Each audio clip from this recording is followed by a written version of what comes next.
Hi, Ronnie. It's week three, or final three games ahead of you in the pod. What have you learned about this team in the first 2 weeks?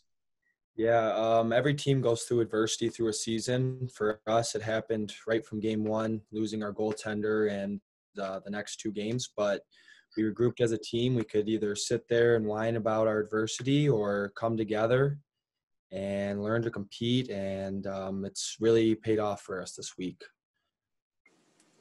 Obviously, the outcome wasn't what you wanted against North Dakota, but were you happier with the effort and the way things went in yesterday's loss? Yeah, the effort was there for sure. Obviously, we competed with them, and it was a close game going in there into the third period. But we're not content with that. We think that we could have came out on top of that game. With a couple times we shot ourselves in the foot with just chips up the walls or managing the puck in the right way. And we know that we're right there, and just got to keep competing and keep using every game to grow as a team.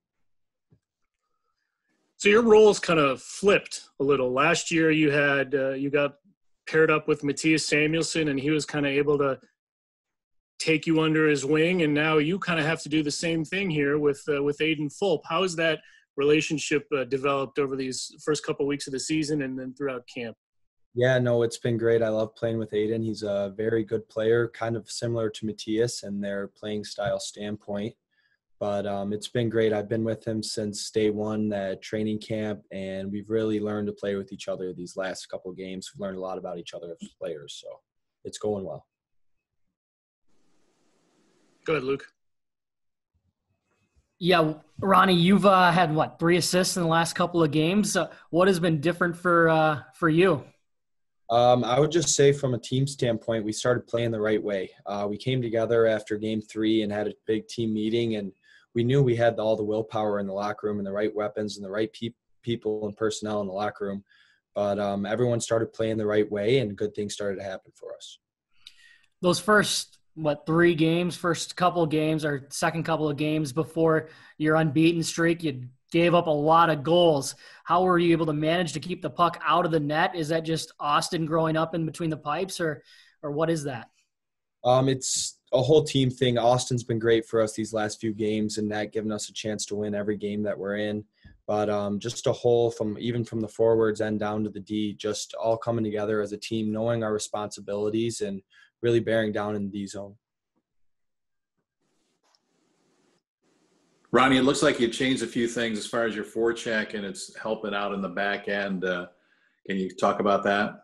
Yeah, so we made a couple adjustments to our systems, and this is something that we practiced.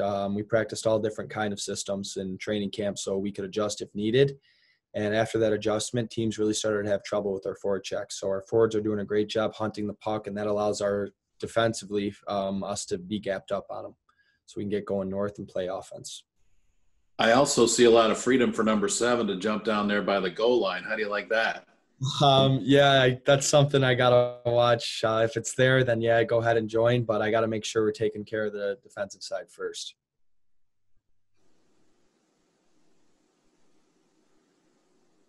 You're racking up the points. Still looking for that first goal, I think, right?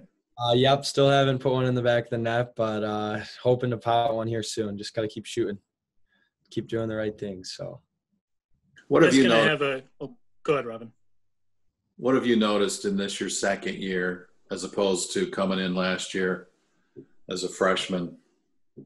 The speed of the game is still it's a very high-paced game here, but I think that I'm a lot more comfortable this year being a veteran leader on the back end there, playing a lot of minutes. So I'm a lot more comfortable out there, and I think I'm seeing the ice a little bit more. I think I've realized that I have a little bit more time than I thought I have. So.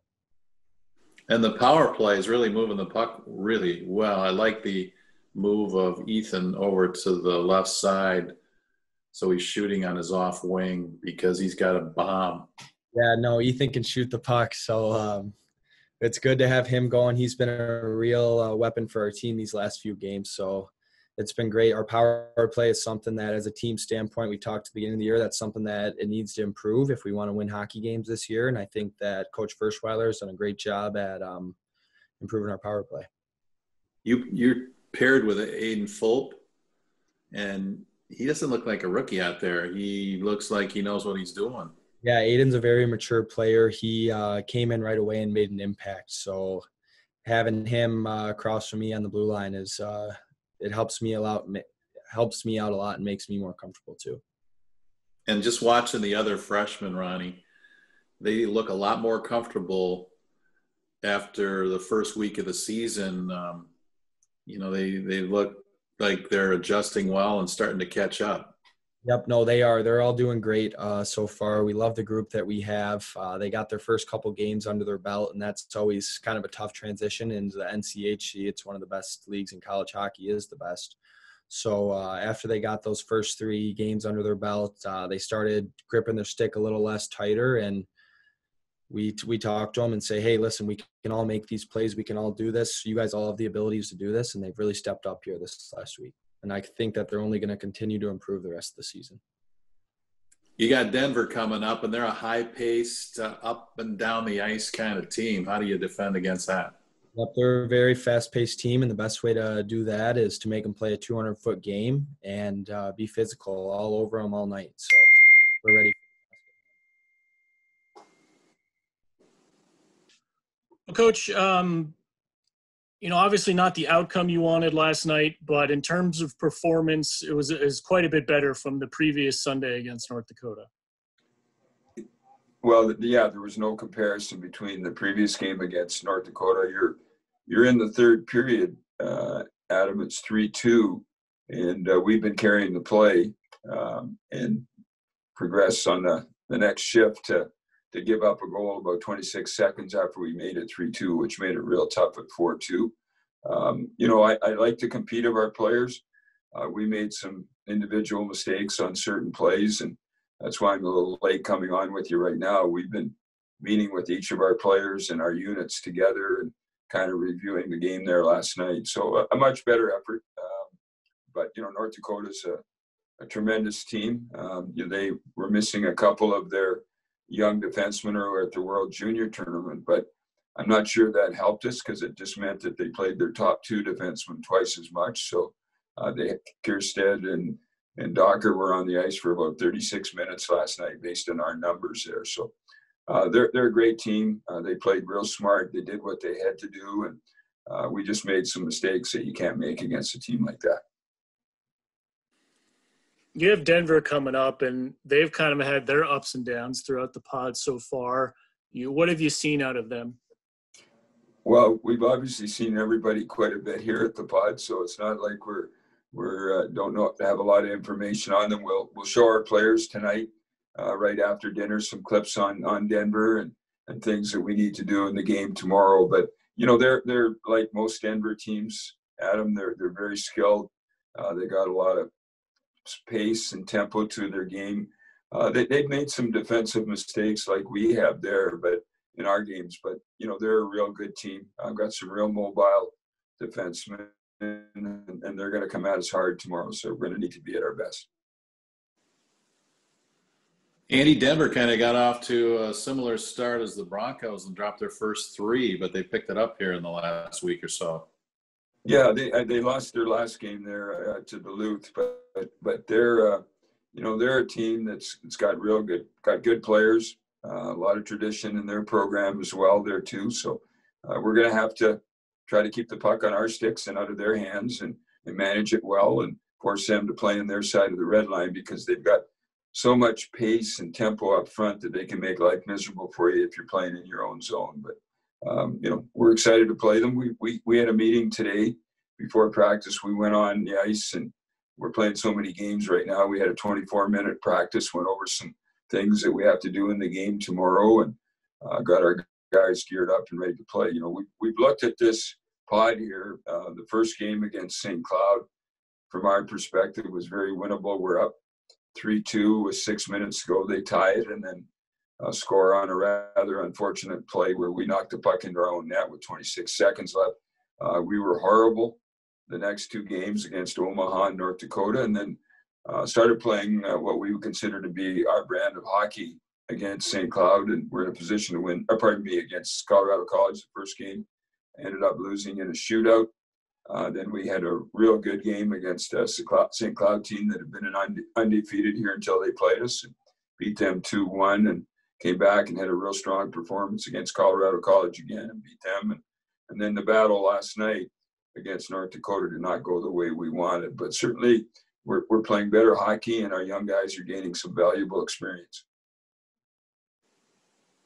They've got a young freshman, Carter Savoy, who is lighting it up right now. He's got 6 goals and 2 assists. He's stepped right into college hockey and performed. Yeah, he's an elite player. He was a draft pick, and certainly not the biggest guy in the world, but physically very strong and really shifty. And he played on a line with Jared White, who plays on our team right now. And you know, I think Jared's going to start getting a few goals for us here too. That's what we're telling him. He's got to catch up to his buddy there. But no, he's a real good player and a guy that we're going to have to know when he's on the ice. Coach, you guys, the compete level of this team has definitely increased, it seems like, over the last week or so. Is that just the young guys growing up, or the older guys finally finding the back of the net? What do you attribute the recent success to? I think it was getting clobbered in 2 hockey games back to back and feeling pretty low.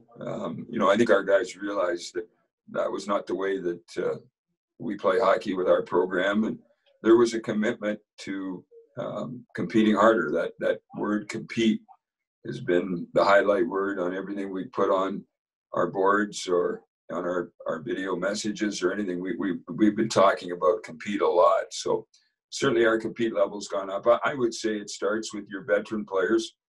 They're the ones that know how we look at the word compete at Western, and they've raised that level of intensity there to get us to that point. So the young guys will follow the lead of the standard that's being set by our veteran players. Andy, have you drawn on your experience as an NHL coach, along with Pat Ferschweiler, who was in the National Hockey League with the Red Wings for 5 years? Do you draw on that experience in this type of a situation where you're playing 10 games over a period of about 3 weeks? It's more of a professional schedule than it is a collegiate schedule? Well, actually, it's 10 games in 19 days, Robin. We never ever had. I don't have any experience with that because we never played that type of intensity in terms of schedule in the NHL. You sometimes had 4 games a week, but I mean we've been 19 days and 10 games is an extreme even for the NHL. But you know, I think I mean we've Pat's been through it, and you know I think we prepared our players for it. We talked about it. We've really managed our nutrition. Lynn Ross did a great job and getting all our meals set up. And Brody Carnes, our director of hockey operations, has been a busy guy here. He's videoing all the games that are going on and editing those, and then scrambling back to make sure our meals on time, because I don't like it when the meals are late. They should be on the plates 10 minutes before the actual time, and our players better be sitting at those chairs at that time as well too. So it's just, I think, managing our rest as well. You know, Robin, we said we had a skate today for 24 minutes. I mean, if we went any more than that, that's overdoing it. We're playing a lot of games.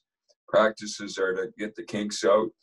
A couple of teaching points in each drill that you do, but certainly it was more just getting on the ice and getting the heart rate up a bit and getting the kinks out from the game yesterday so that we're ready to go tomorrow. And normally you have a game day skate when you have an evening game, but with afternoon games, it doesn't make any sense to have a morning skate, come back, get back to the rink and play an afternoon game.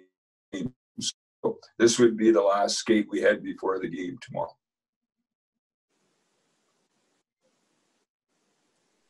All right. Thank you, Coach.